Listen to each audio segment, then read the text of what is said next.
मनाली की शाम उस दिन कुछ अलग थी। हवा में एक कच्ची ठंड थी, जैसे पहाड़ किसी को चेतावनी दे रहा हो। बादल धीरे धीरे काले होकर घाटी के ऊपर मंडरा रहे थे, लेकिन तीन दोस्त अर्जुन, दिशा और तान्या उत्साह से भरे हुए होटल के बाहर खड़े थे। उन्हें जरा भी अंदाजा नहीं था कि इस यात्रा की रातें उनकी जिंदगियों को हमेशा के लिए बदल देने वाली थी। तान्या गहरी सोच में खोई हुई खड़ी थी। उसकी आंखों में किसी अनजाने आकर्षण की चमक थी, जैसे उसे वन ने पहले ही बुला लिया हो। क्या हुआ तान्या? जब भी तुम सोचती हो तो तुम्हारे दिमाग में कुछ चलता रहता है। तान्या हल्का सा हंसती है। मनाली आई और हिडिंबा देवी के मंदिर में नहीं गए तो फिर कुछ नहीं किया। ये वाक्य दिशा के रगों में जैसे बर्फ घोल गया। क्या मतलब है तुम्हारा? तान्या मुस्कुराई, एक अजीब अनजानी चमक के साथ। तुम तो जानती हो मुझे एडवेंचर वाली जगहें घूमने का कितना शौक है। हम कल सुबह ही जंगल में चलेंगे। उसकी आवाज में एक अजीब आग्रह था, जैसे ये योजना उसने नहीं, किसी और ने उसके दिल में डाली हो। अगली सुबह घना जंगल उन्हें अपने भीतर समेटने लगा था। पेड़ इतने ऊंचे थे कि सूरज की रोशनी भी मुश्किल से नीचे आती थी। हवा में देवदार की गंध थी और साथ ही कुछ ऐसा जो इंसानी नहीं था। अर्जुन, दिशा और तान्या मंदिर की ओर पहुंचे।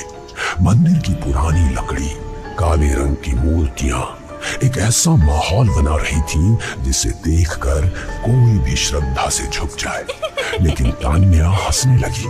इतनी पुरानी मूर्तियों को देवी कहकर पूजते हैं? सीरियसली? उसकी आवाज जैसे एक तीर बनकर पेड़ों के बीच गूंज गई। जंगल अचानक शांत हो गया, बहुत ज्यादा शांत।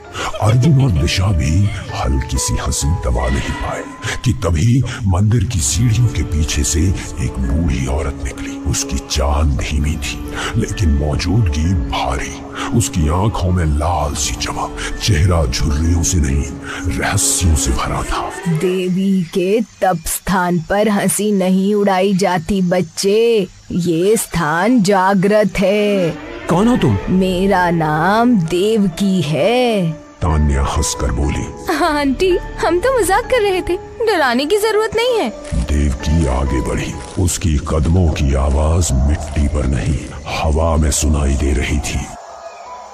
हिडिंबा सिर्फ राक्षसी नहीं थी, वो वन की रक्षक थी। उन्होंने वर्षों तक तप किया। उनका तप इस जंगल में आज भी जीवित है। रात के तीसरे पहर देवी मंदिर से निकलकर उस स्थान पर जाती हैं जहां उन्होंने तप किया था। वन उनका अपमान नहीं सहता।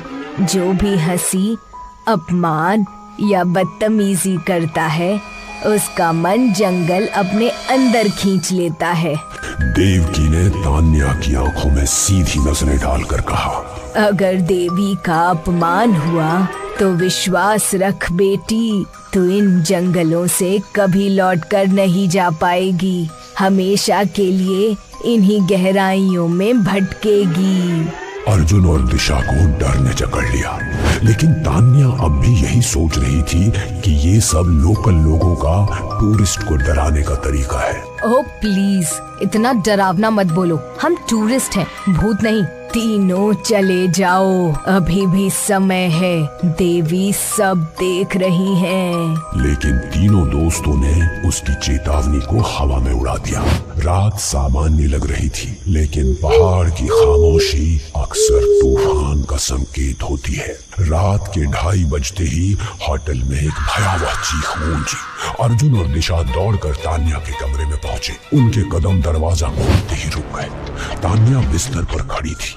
उसका चेहरा नीला, आंखें काली और उसके बाल हवा में ऐसे उड़ रहे थे जैसे किसी अदृश्य शक्ति ने उन्हें पकड़ रखा हो। उसकी हड्डियां एक एक करके मुड़ने लगी।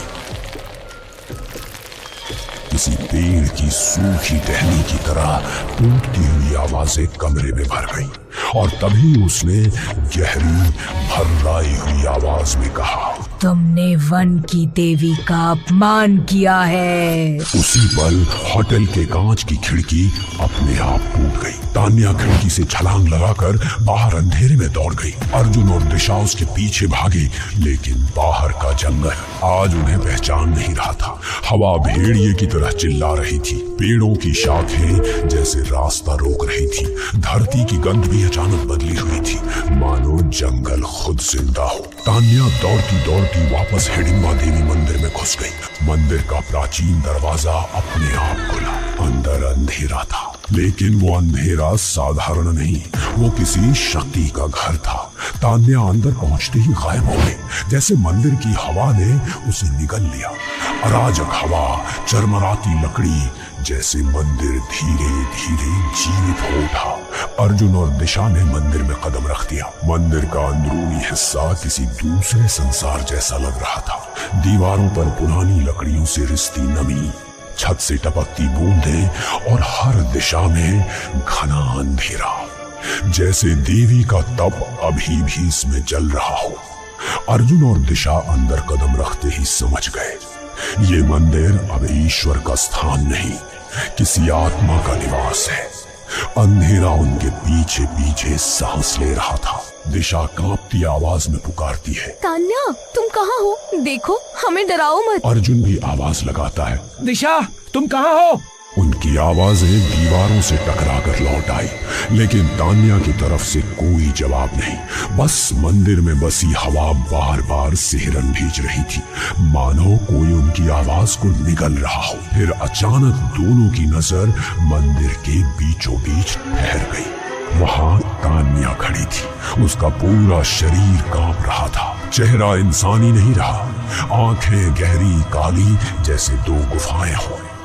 उसकी सांसें फटी हुई थी और अगले ही पल उसका चेहरा भयानक रूप से विकृत होने लगा। मांस खिंचने लगा, गाल अंदर धंस गए और गर्दन एक अजीब दिशा में मुड़ गई। फिर उसने चिल्लाकर कहा, मैंने कहा था ये स्थान जागृत है। उसकी आवाज ऐसी थी जैसे किसी ने लोहे को पत्थर पर घसीटा हो, कर्कश, दर्दनाक और गैर इंसानी। अगले ही पल तान्या बिजली की गति से दिशा के सामने पहुंच गई। दिशा तान्या का भयावह चेहरा देखकर ठिठक गई। भयानक हो चुकी तान्या ने दिशा का गर्दन पकड़कर किसी गुड़िया की तरफ मरोड़ दी। उसकी हड्डियों के बोलने की आवाज गूंज उठी। दिशा की चीख हवा में उठ गई। तान्या ने उसे पकड़कर हवा में उछाल दिया। दिशा पत्थर पर जोरदार आवाज से जाकर गिरी और वहीं ढेर हो गई। अर्जुन ये सब देखकर कांप उठा। मुझे छोड़ दो, आखिर तुम्हें हो क्या गया तान्या? लेकिन वो अब तान्या नहीं थी, वो जंगल का क्रोध थी, वन की देवी का दंड थी। अचानक तान्या ने अपने ही सिर को मंदिर के पत्थर के स्तंभ से जोर से मार दिया। एक धड़ाम की आवाज से उसकी खोपड़ी फट गई और एक दर्दनाक चीख मंदिर के सन्नाटे को चीर गई। कुछ ही सेकंड में उसका चेहरा सामान्य हो गया और उसका शरीर ढह गया, मानो किसी अदृश्य शक्ति ने उसे अपने अपराध की सजा खुद अपने हाथों से दिलवाई हो। अब सिर्फ अर्जुन बचा था। अचानक पीछे से कदमों की आवाज गूंजी, धीमी, भारी। अर्जुन ने मुड़कर देखा, वही बूढ़ी औरत देवकी मंदिर में खड़ी थी, लेकिन इस बार उसका चेहरा इंसानी नहीं था। उसकी आंखें कोयले जैसी काली थी, त्वचा सूखी और फटी हुई और शरीर से मिट्टी और गीली लकड़ी की गंध आ रही थी, जैसे वो धरती से उठकर आई हो। अर्जुन डर के मारे कांपते हुए बोला, आखिर कौन हो तुम? देवकी की आवाज गहरी हो गई। अब बताती हूँ मैं कौन हूँ। मैं हिडिंबा की तपस्थली की रक्षक आत्मा हूँ। मैं 1700 सालों से इस जंगल की सीमा की पहरेदार हूँ। हिडिंबा देवी ने तप के बाद अपने वन की रक्षा के लिए मुझे वरदान दिया था। मेरे वन में आने वाला कोई भी अपमानकारी बचकर नहीं जाएगा। अर्जुन फूट फूट कर रोते हुए बोला, मुझे जाने दो, कृपया मुझे जाने दो। देवकी नीचे झुककर उसकी आंखों में झांकती हुई बोली, तुझे डर नहीं लगा जब तान्या मजाक कर रही थी? अर्जुन हकलाता हुआ बोला, मुझे लगा था कि मजाक है। देवकी की आवाज और गहरी हो गई। और यही तुम्हारा पाप है, जो अपमान को देखकर भी चुप रहे, उनका भी वही भाग्य होता है। अर्जुन ने भागने की कोशिश की, लेकिन मंदिर के दरवाजे अपने आप धड़ाम से बंद हो गए। हवा भारी हो गई, दीवारें कांपने लगी और देवकी की आंखें अचानक लाल लाल आग की तरह चमक उठी।